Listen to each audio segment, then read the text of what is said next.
السلام علیکم ورحمۃ اللہ وبرکاتہ۔ بسم اللہ الرحمن الرحیم۔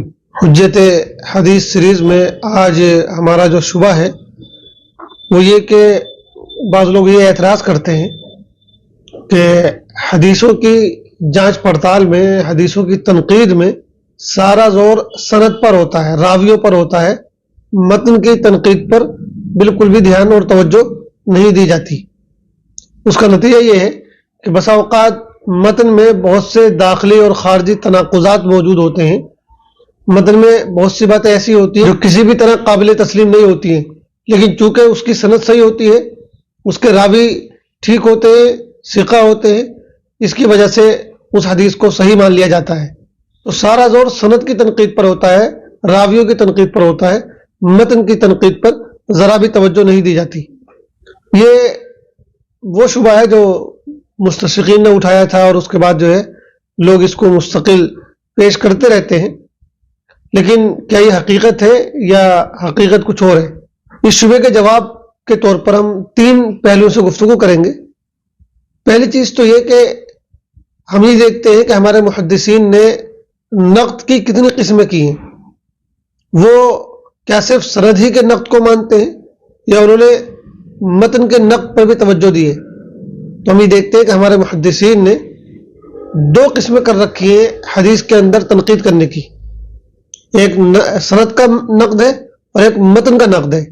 چنانچہ علم اصول حدیث کا جو مواد ہے اس مواد میں آپ کو یہ دونوں قسم کی بحثیں مل جائیں گی۔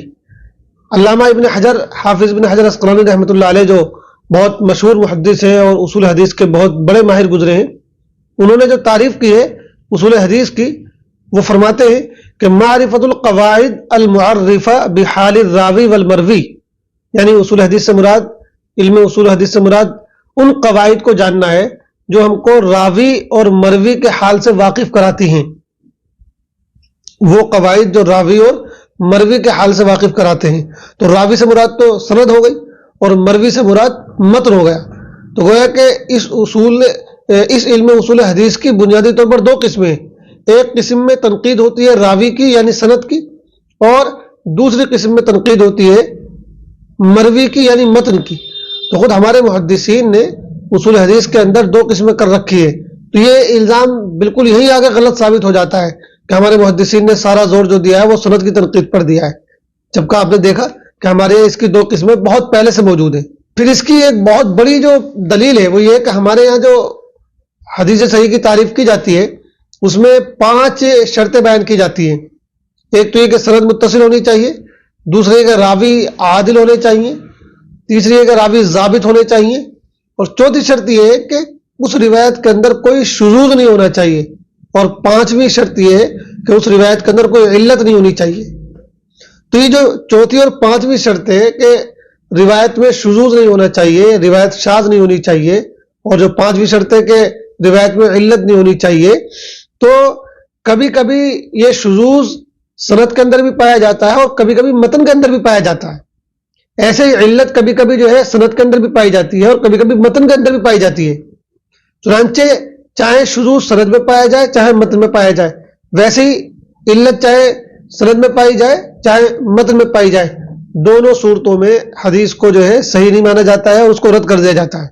تو جو حدیث صحیح کی جو تعریف ہے وہ تعریف خود بتا رہی ہے کہ ہمارے محدثین نے متن کی تنقید کو کس طرح اپنے سامنے رکھا ہے، کس طرح ہمیشہ اس پر توجہ دی ہے، اور اس کی بنیاد پر یعنی متن کے اندر شذوذ یا علت کے پائے جانے کی بنیاد پر بہت ساری حدیثوں کو رد کر دیا گیا ہے۔ بس ایک مثال دے کر ہم بات کو آگے بڑھاتے ہیں۔ چنانچہ ایک حدیث ہے، اس میں دارقطنی نے اس کو روایت کیا ہے حضرت عائشہ رضی اللہ تعالیٰ عنہ سے کہ ان النبی صلی اللہ علیہ وسلم کان یقصر فی السفر ویتم ویفطر ویصوم، رسول اللہ صلی اللہ علیہ وسلم سفر میں نماز پوری بھی پڑھتے تھے اور قصر بھی کرتے تھے، روزہ بھی رکھتے تھے اور روزہ نہیں بھی رکھتے تھے۔ یہ حدیث دارقطنی میں آئی ہے، اس کی سند بالکل ٹھیک ہے، اس کے راوی سب کے سب ثقہ ہیں اور دارقطنی نے اس کی سند کو صحیح قرار دیا ہے، لیکن اس کے باوجود اس حدیث کو تسلیم نہیں کیا گیا۔ کیوں؟ کیونکہ اس کے اندر سند میں بھی شذوذ پایا جا رہا ہے اور متن کے اندر بھی شذوذ پایا جا رہا ہے۔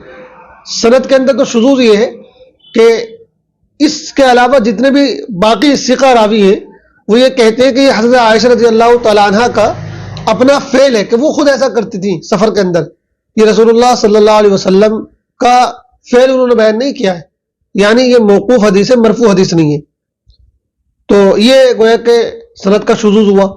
اور متن کے اندر شذوذ یہ ہوا کہ رسول اللہ صلی اللہ علیہ وسلم سے دیگر صحیح احادیث سے یہ بات ثابت ہے کہ آپ سفر کے اندر جو ہے نماز کو قصر کرتے تھے. تو اکثر جو متون ہیں, اکثر جو روایات ہیں وہ بتا رہی ہے کہ حضور پاک علیہ السلام سفر میں نماز قصر کرتے تھے. اور یہ والی حدیث بتا رہی ہے کہ سفر کے اندر آپ کبھی قصر کرتے تھے اور کبھی پوری پڑھتے تھے. تو یہ ان تمام احادیث کے چونکہ خلاف ہے, یہی متن کا شذوذ ہے, اور اس وجہ سے اس کو تسلیم نہیں کیا گیا اور اس کی بنیاد پر حکم نہیں لگایا گیا. یہ صرف ہم نے ایک مثال پیش کی ہے سمجھنے کے لیے, ورنہ اس طرح کی مثالوں سے جو ہے ہمارا ذخیرہ علم حدیث بھرا ہوا ہے. جو بھی مزید تحقیق کرنا چاہے تو وہ بالکل اس میں دیکھ سکتا ہے, اور بالکل یہ بات وہ محسوس کرے گا کہ جس طرح ہم نے یعنی ہمارے محدثین نے سند کے نقد پر توجہ دی ہے, بالکل اسی طرح متن کے نقد پر بھی توجہ دی ہے. اور اسی وجہ سے تیسری بات یہ ہے, اسی وجہ سے یہ ہمارے محدثین کے یہاں مانا ہوا اصول ہے, یہ بالکل متفقہ اصول ہے کہ کسی سند کا صحیح ہو جانا اس بات کو مستلزم نہیں ہے کہ وہ متن بھی صحیح ہے. تو سند کے صحیح ہو جانے سے متن کا صحیح ہونا لازم نہیں آتا ہے. ویسے ہی کسی سند کا ضعیف ہو جانا یہ متن کے ضعیف ہونے کو مستلزم نہیں ہے.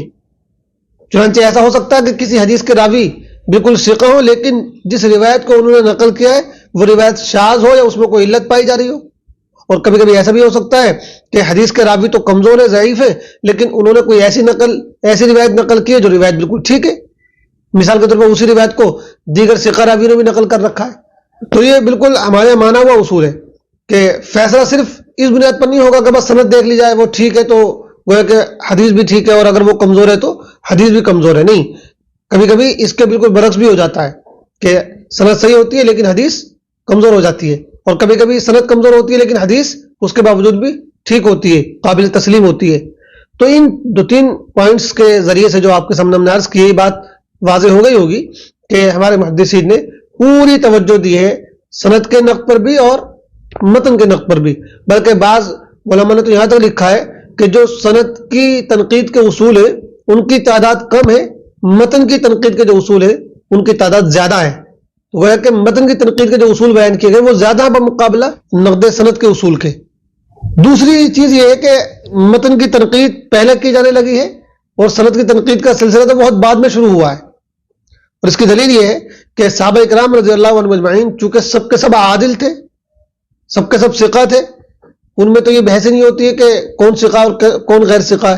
الصحابہ کلهم عدول, سب صحابہ عادل تھے, لیکن اس کے باوجود وہ کبھی کبھی جو ہے متن کی تنقید کرتے تھے, وہ ایک دوسرے کی روایت کی تنقید کرتے تھے.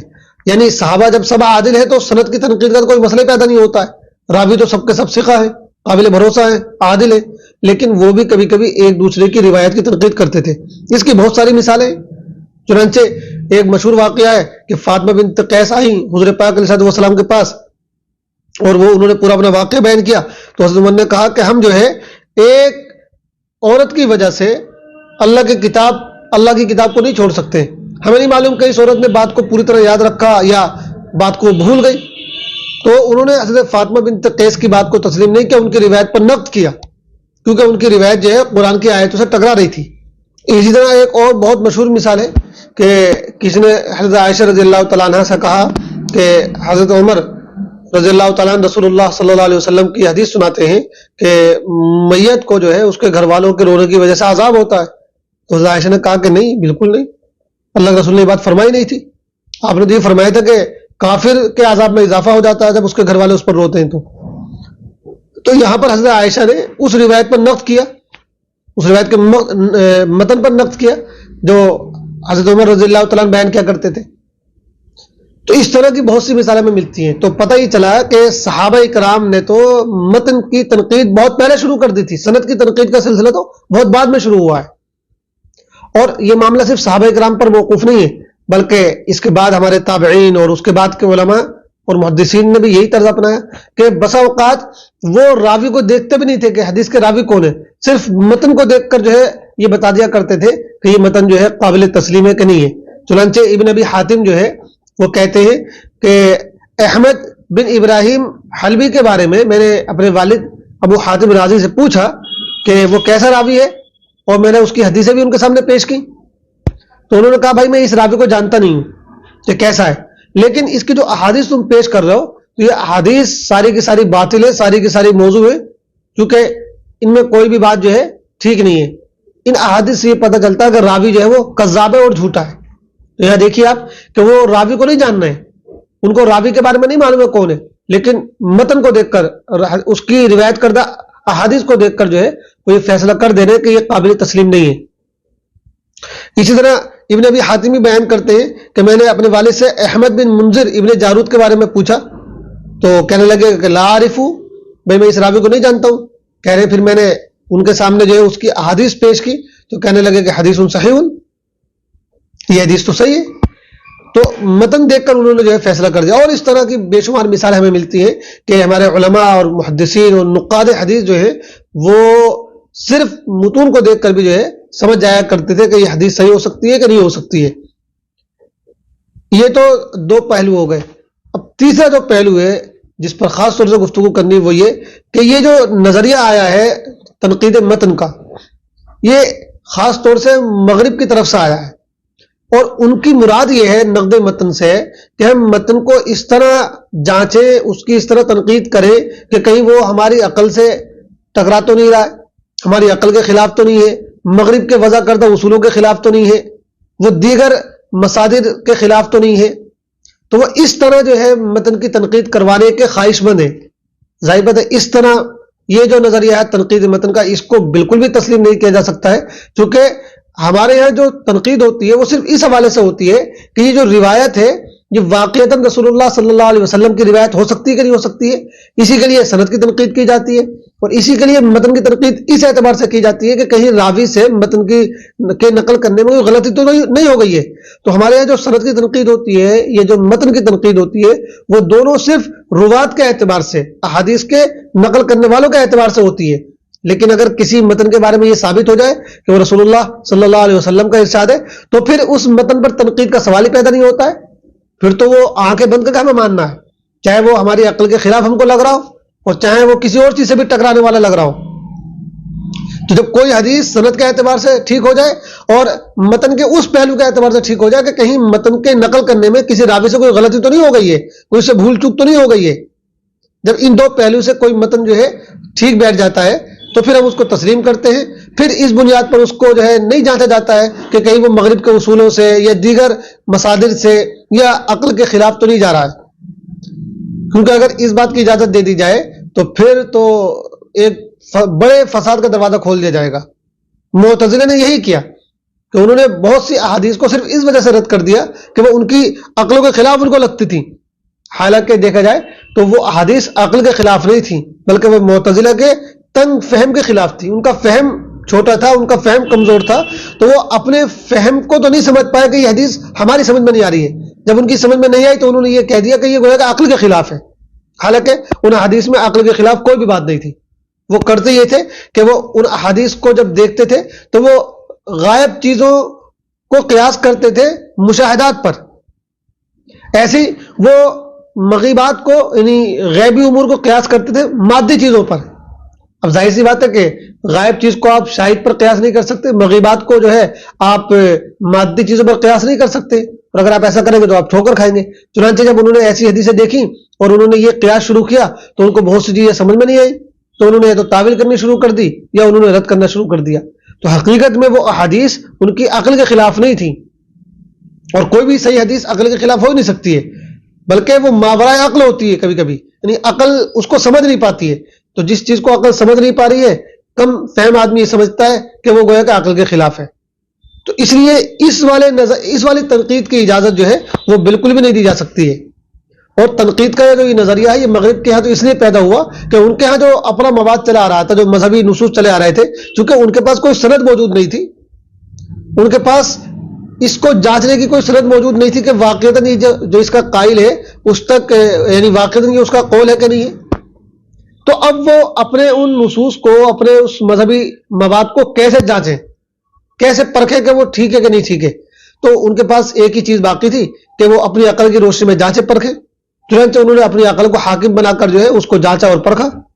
اب وہ چاہتے ہیں کہ ہم بھی جو ہے حدیثوں کے معاملے میں یہی نقطۂ نظر اپنا لیں، لیکن ہمیں اس کی ضرورت ہی نہیں ہے، کیونکہ ہمارے پاس تو جو ہے ایک ایک چین، ایک ایک سند، ایک ایک سلسلہ موجود ہے. رسول اللہ صلی اللہ علیہ وسلم نے جو بات بیان کی ہے وہ پوری سند کے ساتھ، پوری حفاظت کے ساتھ ہم تک پہنچی ہوئی ہے. تو اب ہمیں وہ کوئی، ہمارے پاس وہ یعنی تو ہمارے سامنے وہ مسئلہ ہے ہی نہیں جس مسئلے کا سامنے مغرب کو کرنا پڑا. ہمارے پاس تو روایت کا پورا ذخیرہ جو ہے سند کے ساتھ موجود ہے، پوری نسبت کے ساتھ موجود ہے، تو ہمیں اس طرح تنقید کرنے کی ضرورت ہی نہیں ہے. تو بہرحال یہ تین پہلو ہیں اس شبے کو سمجھنے کے لیے. پہلی بات تو یہ کہ خود ہمارے محدثین نے نقد کی دو قسمیں کر رکھی ہیں، نقد السند اور نقد المتن.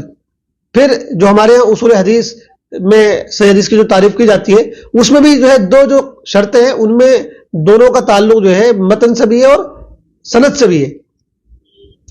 اور دوسری بات یہ ہے کہ ہمارے یہاں سند کی تنقید کا سلسلہ بعد میں شروع ہوا، متن کی تنقید کا سلسلہ اس سے بھی پہلے شروع ہو چکا تھا. اور تیسری بات یہ ہے کہ متن کی تنقید بھی جو ہم کرتے ہیں تو بس اس اعتبار سے کرتے ہیں کہ کہیں راوی سے کوئی غلطی نہ ہو گئی متن کو نقل کرنے میں، ورنہ جس تنقید کا خواہش مند مغرب ہے اور مستشرقین ہیں اس تنقید کا ہمارے یہاں کوئی گزر نہیں ہے اور ہمیں اس کی کوئی ضرورت بھی نہیں ہے. کیونکہ جب کوئی حدیث صحیح سند سے رسول اللہ صلی اللہ علیہ وسلم سے ثابت ہو جائے اور اس میں متن کے اندر وہ والی کمزوری بھی نہ پائی جاتی ہو جس کا ہم نے ذکر کیا کہ کہیں راوی سے روایت کرنے میں متن کے اندر کوئی غلطی تو نہیں ہو گئی ہے، جب کوئی حدیث ان تمام کمزوریوں سے پاک ہو جائے تو پھر تو ہمارے لیے اس کو تسلیم کرنے کے سوا کوئی چارہ کار نہیں ہے، چونکہ وہ رسول اللہ صلی اللہ علیہ وسلم کا ارشاد ہے، وہ کسی عام آدمی کا ارشاد نہیں ہے. اللہ کے کلام کو اور رسول اللہ کے کلام کو جو ہے عقل کی یا کسی اور کسوٹی پر جو ہے پرکھنے کی بالکل بھی گنجائش نہیں ہوتی ہے. اللہ اور اللہ کے رسول کی باتوں کو تو جو ہے سر جھکا کر مانا جاتا ہے. بس امید ہے کہ یہ جو شبہ ہے یہ دور ہوا ہوگا اور صحیح بات ہمارے سامنے آئی ہوگی. والسلام علیکم ورحمۃ اللہ.